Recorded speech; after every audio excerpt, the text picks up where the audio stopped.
आज हम एक ऐसे बलिदान की कहानी जानने वाले हैं जहां एक दो नहीं बल्कि 363 लोगों ने पेड़ों को बचाने के लिए अपनी जान दे दी।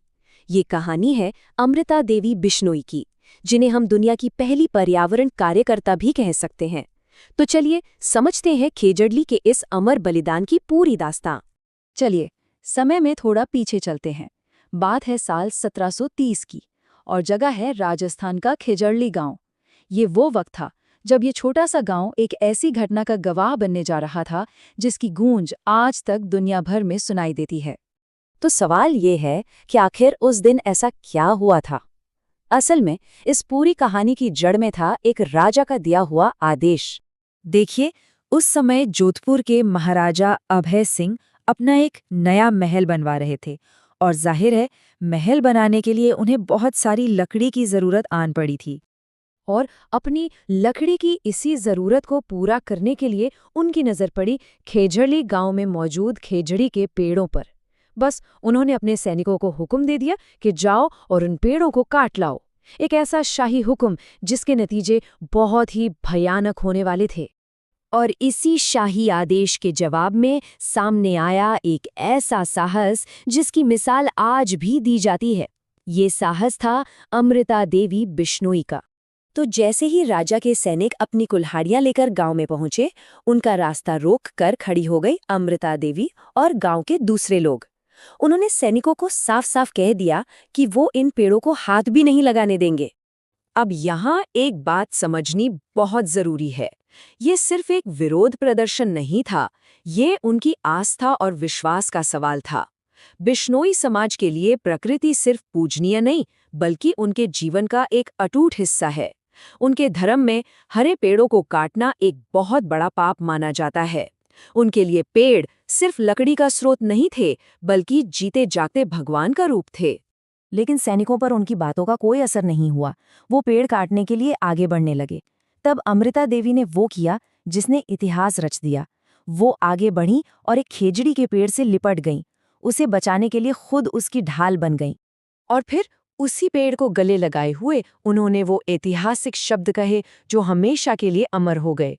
सिर साटे रूख रहे तो भी सस्तो जान। इन शब्दों का मतलब था कि अगर एक सिर कटवाने के बदले में एक पेड़ भी बच जाता है तो भी ये सौदा सस्ता है। जरा सोचिए इस बात की गहराई। प्रकृति के लिए इससे बड़ा और सच्चा समर्पण और क्या हो सकता है। अमृता देवी ने जो कहा था वो सिर्फ शब्द नहीं थे, वो एक ऐलान था, एक ऐसी प्रतिज्ञा जिसे उन्होंने और उनके पूरे समाज ने अपनी जान देकर निभाया। राजा के हुक्म के आगे सैनिकों ने कुछ नहीं देखा। उन्होंने उस पेड़ के साथ साथ अमृता देवी पर भी अपनी कुल्हाड़ी चला दी। उन्होंने अपने प्राणों का बलिदान दे दिया। पर ये बलिदान यही नहीं रुका।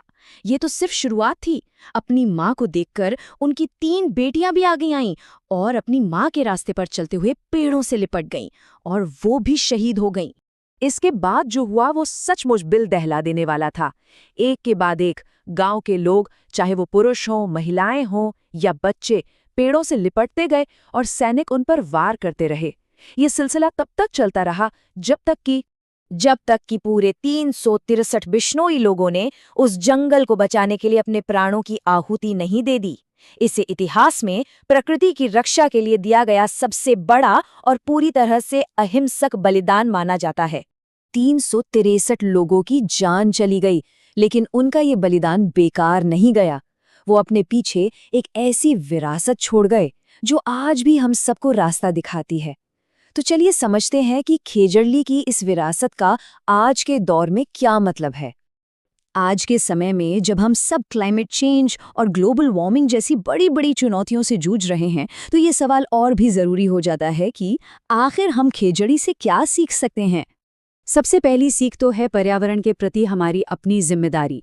ये कहानी बताती है कि पेड़ सिर्फ लकड़ी नहीं बल्कि हमारे जीवन का आधार हैं। दूसरी सीख है अहिंसक विरोध की ताकत, कि कैसे बिना किसी हथियार के सिर्फ अपने मजबूत इरादे से प्रकृति को बचाया जा सकता है। और तीसरी, यह हमें खेजड़ी जैसे पेड़ों का असली महत्व समझाती है, जो रेगिस्तान जैसे इकोसिस्टम के लिए जीवन रेखा होते हैं। और अपने इसी असाधारण साहस और बलिदान की वजह से अमृता देवी बिश्नोई को आज पूरी दुनिया पहली पर्यावरण कार्यकर्ता यानी फर्स्ट एनवायरमेंटलिस्ट के तौर पर जानती है। और ये तब की बात है जब एनवायरमेंटलिज्म जैसा कोई शब्द भी मौजूद नहीं था। आखिर में खेजड़ली का ये बलिदान हम सबके सामने एक सीधा सा सवाल छोड़ जाता है। अगर अंग्रिता देवी और उनके साथ 362 और लोग पेड़ों के लिए अपनी जान तक दे सकते हैं, तो क्या हम उन्हें बचाने की थोड़ी सी कोशिश भी नहीं कर सकते? क्योंकि सच तो यही है कि हमारा और प्रकृति का अस्तित्व अलग अलग नहीं, बल्कि एक दूसरे से पूरी तरह जुड़ा हुआ है।